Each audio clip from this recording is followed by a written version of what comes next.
وَلَقَدْ يَسَّرْنَا الْقُرْآنَ لِلذِّكْرِ فَهَلْ مِن مُّدَّكِرٍ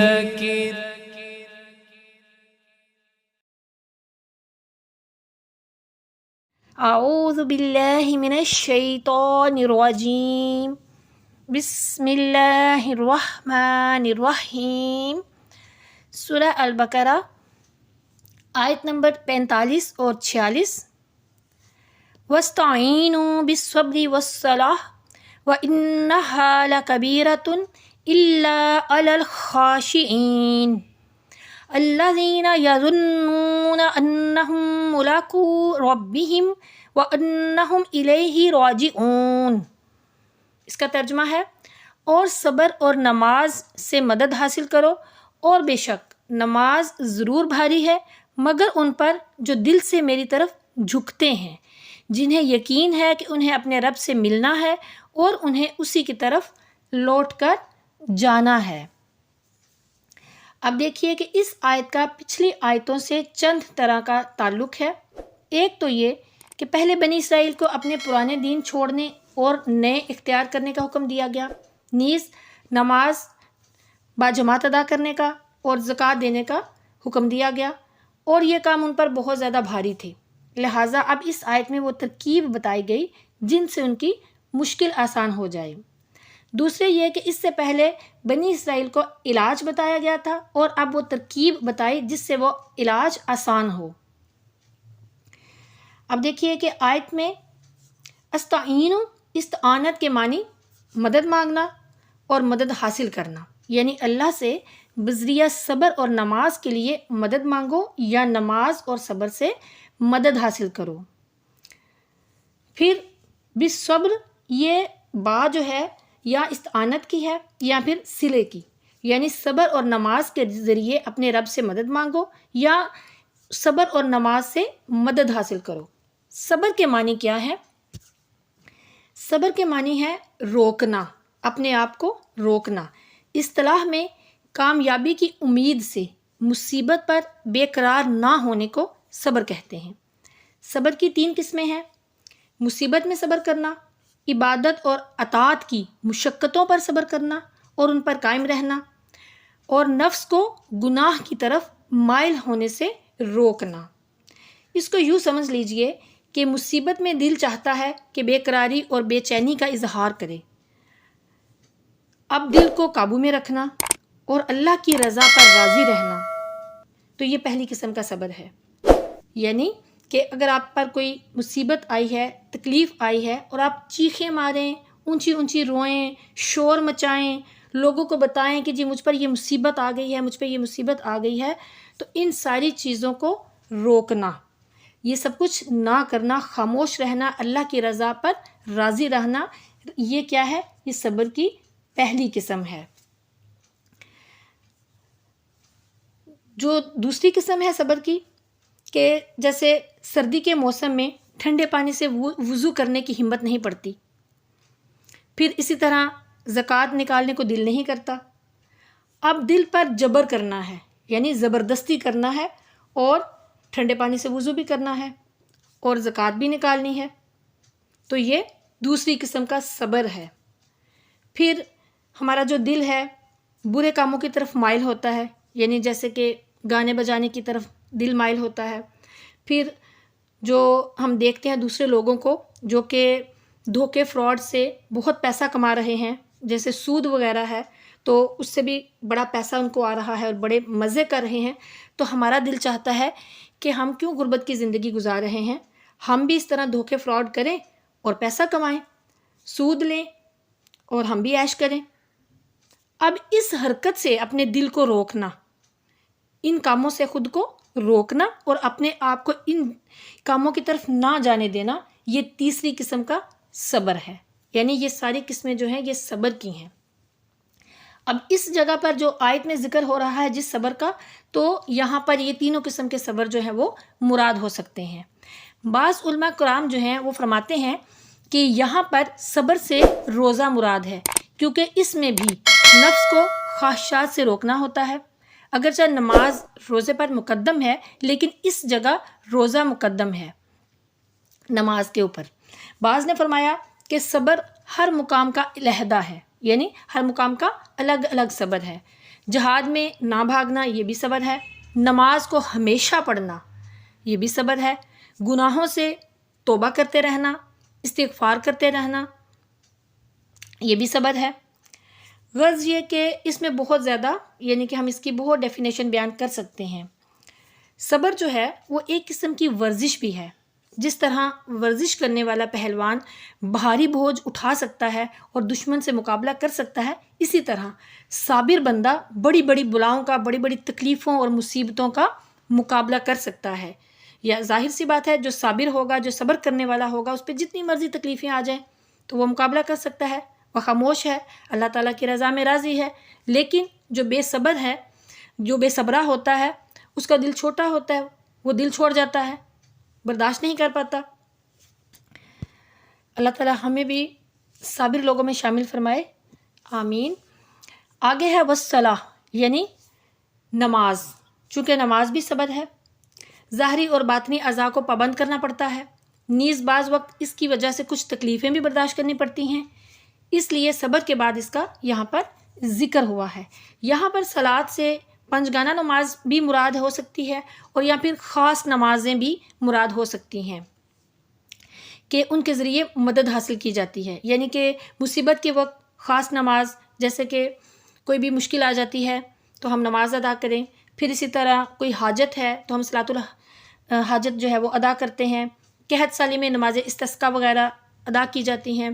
تو یہ ساری کی ساری یہاں نمازیں بھی مراد ہو سکتی ہیں کہ جب بھی کوئی مشکل آئے تو پھر نماز کی طرف رجوع کرو اور اللہ سے مدد مانگو۔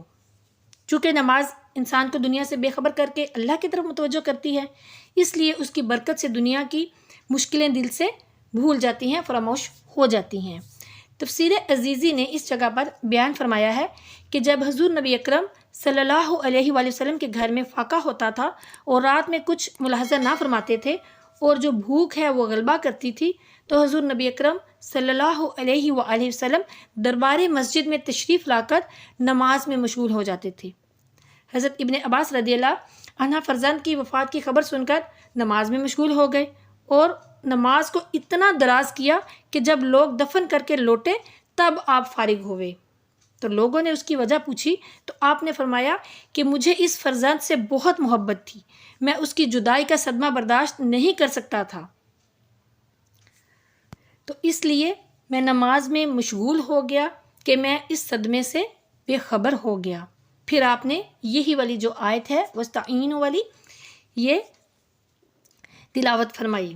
تو اس کے معنی یہ بھی ہو سکتے ہیں کہ اولاً تو صبر سے مدد لو، اور جب صبر سے کام نہ چلے تو پھر نماز میں مشغول ہو جاؤ، چونکہ نماز میں کمال مشغولیت ہوتی ہے اور روح جو ہے وہ حضور الہی کی لذتوں میں اس قدر مشغول ہو جاتی ہے کہ پھر اس تک کوئی خطرہ نہیں پہنچ سکتا، لہٰذا دنیاوی تکلیفوں سے نماز جو ہے وہ راحت دیتی ہے۔ خیال رکھیے کہ یہاں پر یہ بھی معنی ہو سکتے ہیں کہ صبر اور نماز کے ذریعے وسیلے سے اللہ سے مدد مانگو، یعنی عرض کرو کہ اے میرے رب کریم، ہماری نمازوں اور صبر وغیرہ اور نیک اعمال کی برکت سے ہمارے فلاں فلاں کام میں ہماری مدد فرما۔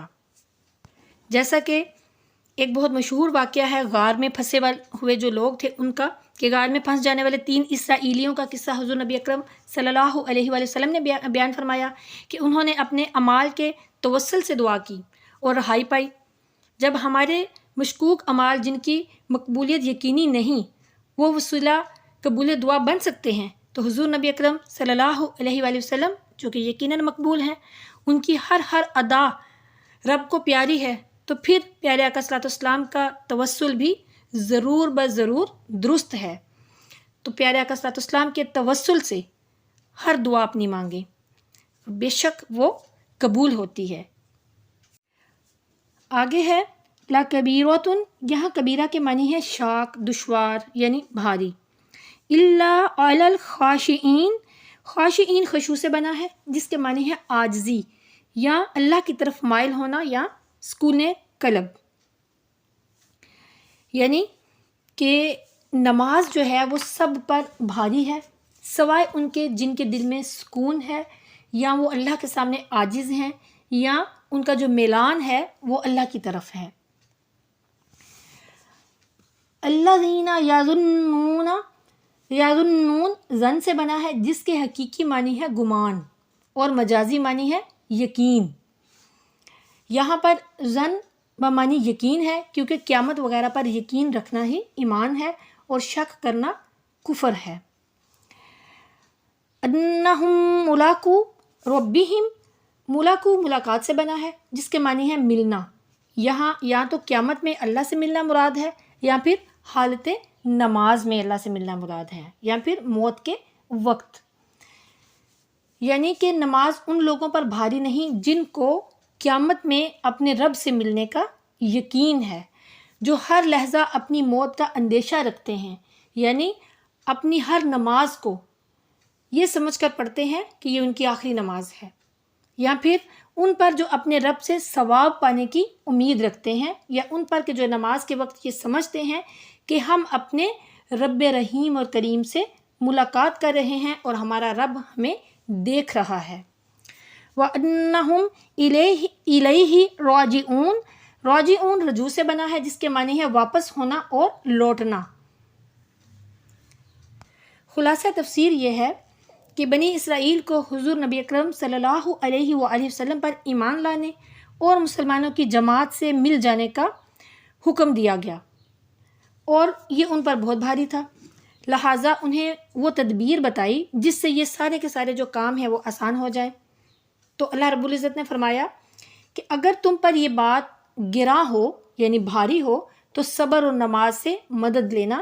پھر صبر میں تو اتنی مشقت نہ تھی، البتہ نماز جو ہے وہ ضرور دشوار تھی، یعنی نماز دیگر دشواریوں کا علاج ہے لیکن یہ خود بھی دشوار ہے، تو اس کو آسان کرنے کی نہایت بہتر تدبیر بتائی گئی، جس کا خلاصہ یہ ہے کہ نماز میں دشواری کی وجہ یہ ہے کہ انسان کا دل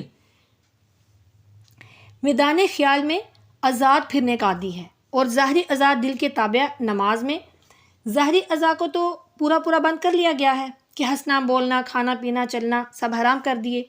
اس ظاہری پابندی کا اثر دل پر پڑتا ہے جس سے کہ وہ گھبرانے لگتا ہے۔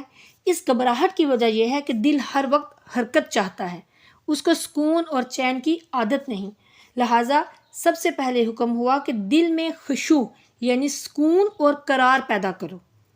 یہ سکون نماز کو آسان کر دے گا، چونکہ نفس جو ہے وہ ایک وقت میں دو طرف توجہ نہیں کر سکتا، اس کو اگر ایک خیال میں لگا دیا جائے دوسرے خیالات خود بخود چلے جاتے ہیں، اس لیے خشوع کے بعد وہ خیال بتا دیا گیا جس میں دل کو لگا دینا چاہیے، یعنی اپنے رب سے ملاقات کا خیال اور اس کی طرف رجوع ہونے کا خیال۔ جب دل میں یہ خیال پیدا ہوگا تو دنیاوی خیالات جو ہیں وہ خود بخود چلے جائیں گے، جس سے کہ اس کو قرار حاصل ہوگا، اور قرار سے نماز آسان ہو جائے گی۔ بلکہ یہ ہوگا کہ جب دل کو قرار ہوگا، قرار سے نماز آسان ہوگی، تو پھر اس میں لذت پیدا ہو جائے گی اور لذت حاصل ہوگی، اور جو دل ہے وہ لذیذ چیزوں کا حریص ہے، تو لہٰذا وہ نماز پر حریص ہو کر اس کا پابند ہوگا۔ ظاہر سی بات ہے جب آپ یہ سمجھ کر نماز پڑھیں کہ وہ میرا رب مجھے دیکھ رہا ہے اور میں اس کی نماز ادا کر رہا ہوں، اور اپنے دل کو اللہ کی طرف لگا دیں، تو پھر وہ لذت ملے گی۔ اللہ تعالی ہم سب کو اس طرح کی لذت والی اور خشوع و خضوع والی نمازیں ادا کرنے کی توفیق عطا فرمائے، آمین۔ اب دیکھیے کہ سبحان اللہ کتنا خوبصورت اور کتنا پیارا باقاعدہ اور بہتر علاج جو ہے وہ تجویز فرمایا گیا ہے کہ اب خواہ دل میں یہ خیال پیدا ہو کہ ہمیں قیامت میں اللہ کے سامنے پیش ہونا ہے اور اپنا جو ہماری زندگی ہم نے گزاری اس کا حساب دینا ہے، جس سے کہ خوف اور امید پیدا ہو اور نماز کا شوق پیدا ہو، یا یہ خیال ہو کہ ممکن ہے کہ یہ نماز ہماری آخری نماز ہے اور پھر پتہ نہیں ہمیں موقع ملے گا یا نہیں ملے گا کہ ہم نماز پھر پڑھ سکیں یا نہ پڑھ سکیں، اور پھر دل میں یہ پیدا ہو کہ کل قیامت کو ہمیں اللہ کا دیدار ہوگا، پھر کہ ہم رب کو دیکھ رہے ہیں اور اس سے کلام کر رہے ہیں، اور ہمارا رب ہمیں دیکھ رہا ہے اور ہمارا کلام سن رہا ہے. جب یہ ساری باتیں ہوں گی تو خود بخود ہمارا دل جو ہے وہ نماز کی طرف رجوع کرے گا اور ہمارے دل میں نماز کی جو لگن ہے وہ پیدا ہوگی اور ہم کوشش کریں گے کہ ابھی نماز پڑھی ہے اور اگلی نماز کا بھی ہمیں انتظار ہوگا کہ ہم نے نماز پڑھنی ہے، اپنے رب سے باتیں کرنی ہے، ہم نے اپنے رب کو اپنا کلام جو ہے وہ سنانا ہے. تو پھر ماشاءاللہ سبحان اللہ کتنی خوبصورت یہ نماز ہوگی اور دل خود بخود اس کی طرف میلان کرے گا. حدیث مبارکہ میں ارشاد ہوا جس کا مفہوم ہے کہ یہ سمجھ کر عبادت کرو کہ تم رب کو دیکھ رہے ہو، اور اگر یہ نہ سمجھ سکو تو کم از کم یہی سمجھ لو کہ وہ تمہیں دیکھ رہا ہے. اللہ تعالی ہم سب کو ایسی نماز ادا کرنے کی توفیق عطا فرمائے. آمین ثم آمین. اب دیکھیے کہ ہمیں ان آیات سے چند طرح کے فائدے حاصل ہوئے، ہمیں کیا سمجھ آئی. پہلی تو یہ کہ صبر اور نماز سے بڑی بڑی مشکلیں حل ہوتی ہیں. تفسیر عزیزی نے اس جگہ فرمایا کہ حدیث مبارکہ میں ہے کہ علم مسلمان کا دوست ہے اور حلم یعنی بردباری اس کا وزیر، اور عقل اس کی رہبر، اور تواضع اور نرمی اس کا بھائی، اور صبر اس کے لشکر کا جرنیل ہے. جس طرح بغیر جرنیل کے کوئی بھی ملک فتح نہیں ہو سکتا، اسی طرح صبر کے بغیر کوئی بھی مشکل حل نہیں ہو سکتی. پھر دوسرے یہ کہ دنیاوی کاموں میں بھی بغیر صبر کے کامیابی نہیں ملتی. اب دیکھیں کہ اگر کوئی بھی کاروبار کرنے والا، کوئی بھی تاجر استقلال سے تجارت نہ کرے اور تجارت کی مشکلات اور اس کے نقصانات پر صبر نہ کرے تو کبھی وہ کامیاب نہیں ہو سکتا. تو اسی لیے یہاں پر استعین مطلق فرمایا گیا جس سے معلوم ہوا کہ ہر دینی اور دنیاوی مشکلات میں صبر اور نماز سے مدد لینی چاہیے. پھر دیکھیے کہ عابد گوشہ نشین سے یعنی عبادت گزار جو کہ اکیلا بیٹھ کے عبادت کرتا ہے، تو اس عابد گوشہ نشین سے عالم دین جو ہیں یعنی جو دین کے عالم ہیں، دین کی خدمت کرتے ہیں، وہ افضل ہیں. کیونکہ جو ایک جگہ پہ بیٹھ کے عبادت کر رہا ہے وہ نہ تو لوگوں سے میل جول رکھتا ہے، نہ ان سے تکلیفیں اٹھاتا ہے، نہ صبر کرتا ہے. ظاہر سی بات ہے وہ اکیلا بیٹھا ہوا ہے، اسے تنگ کرنے والا کوئی بھی نہیں ہے، نہ کوئی اسے تکلیف دے رہا ہے، نہ وہ صبر کر رہا ہے.